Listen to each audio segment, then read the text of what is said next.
प्रधानमंत्री नरेंद्र मोदी 9 साल बाद इजरायली दौरे पर हैं। ऐसे वक्त पर जब अमेरिका और ईरान के बीच युद्ध के हालात बन रहे हैं और ट्रंप के टैरिफ वॉर से दुनिया भर में टेंशन है, तब मोदी का इजरायली दौरा भारत को नई ताकत देने वाला है। इस दौरे पर क्या अहम समझौते होने हैं, खास तौर पर डिफेंस सेक्टर में।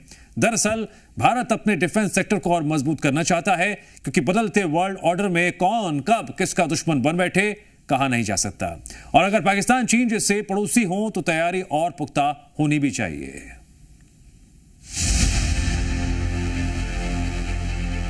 रेड कारपेट बिछा था, सामने की तरफ एयर इंडिया 1 खड़ा था, विमान का दरवाजा खुला और प्रधानमंत्री नरेंद्र मोदी फ्लाइट से नीचे उतरे तो नीचे बेंजामिन नेतन्याहू खड़े थे। नीचे उतरते ही गले लगाकर पीएम मोदी का स्वागत किया।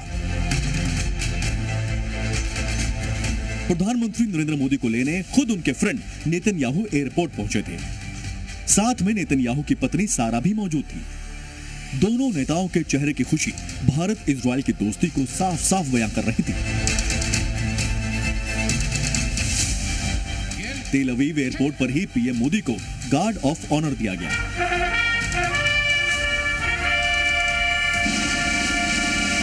1.5 घंटे प्रधानमंत्री 4:30 बजे से 6 बजे तक, यानी इजरायली वक्त के मुताबिक 4:30 बजे से 6 बजे तक रहेंगे इजरायली संसद में, जहां पर न सिर्फ उनका संबोधन होगा बल्कि जो इजराइल के अलग अलग पार्लियामेंट्रियन हैं, अलग अलग लीडर्स हैं, उनसे प्रधानमंत्री की मुलाकात होगी। और इसके बाद जो है बेंजामिन नेतन्याहू ने एक डिनर का आयोजन किया है प्रधानमंत्री नरेंद्र मोदी के सम्मान में, तो उस डिनर में शामिल होंगे। प्रधानमंत्री मोदी 2017 के बाद दूसरी बार इजराइल के दौरे पर आए हैं। 9 साल बाद उनका इजराइल दौरा सामरिक ताकत, वैश्विक कूटनीति और दोनों देशों के बीच रिश्तों को नए सिरे से लिखने जा रहा है। रेड कारपेट वेलकम के बाद तेल अवीव में मोदी और नेतन्याहू के बीच एक छोटी सी द्विपक्षीय मुलाकात हुई। दोनों नेताओं के बीच यहां भी गर्मजोशी देखने को मिली। इजराइल भारत का टाइम टेस्टेड फ्रेंड है। सुख हो या दुख, इजराइल ने भारत का हमेशा साथ दिया है। प्रधानमंत्री मोदी की इजराइल यात्रा के दौरान दोनों देशों के बीच स्ट्रेटेजिक पार्टनरशिप की नई हिस्ट्री लिखी जाएगी। यह है इजराइल का आयरन डोम, जिसे दुनिया के सबसे शानदार एयर डिफेंस सिस्टम में से एक माना जाता है। ईरान और हमास के मिसाइल हमलों को आयरन डोम ने कई बार फेल किया है और तेल अवीव को सुरक्षित किया है। संभावना है कि भारत और इजराइल के बीच आयरन डोम को लेकर समझौता हो जाए। आयरन डोम खरीद के साथ साथ टेक्नोलॉजी ट्रांसफर पर समझौता हो सकता है, मतलब आयरन डोम भारत में ही बनेगा। संभावना है कि air defence system iron beam को लेकर भी समझौता हो।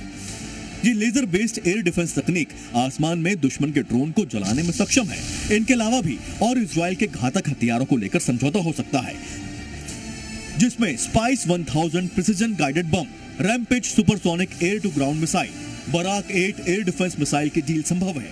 इजराइल से लाइट मशीन गन की डिलीवरी पर बात हो सकती है। प्रधानमंत्री मोदी की इजराइल की यात्रा के दौरान इजराइल भी भारत के रंग में रंग गया है। इजराइल की यह महिला भारत से इतना प्रभावित है कि उन्होंने अपना नाम किरण रख लिया है और बड़े ही सम्मान के साथ वंदे मातरम भी गाती हैं। वंदे मातरम,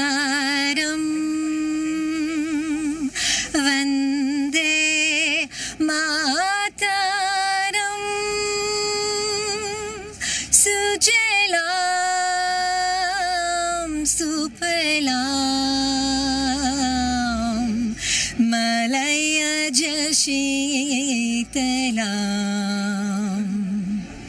प्रधानमंत्री नरेंद्र मोदी का इजराइल दौरा ऐसे वक्त हो रहा है जब दुनिया ट्रंप टैरिफ से परेशान है।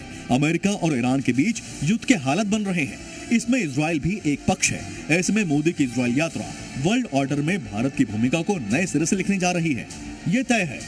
इजराइल से ब्रह्म प्रकाश दुबे के साथ ब्यूरो रिपोर्ट, जी मीडिया।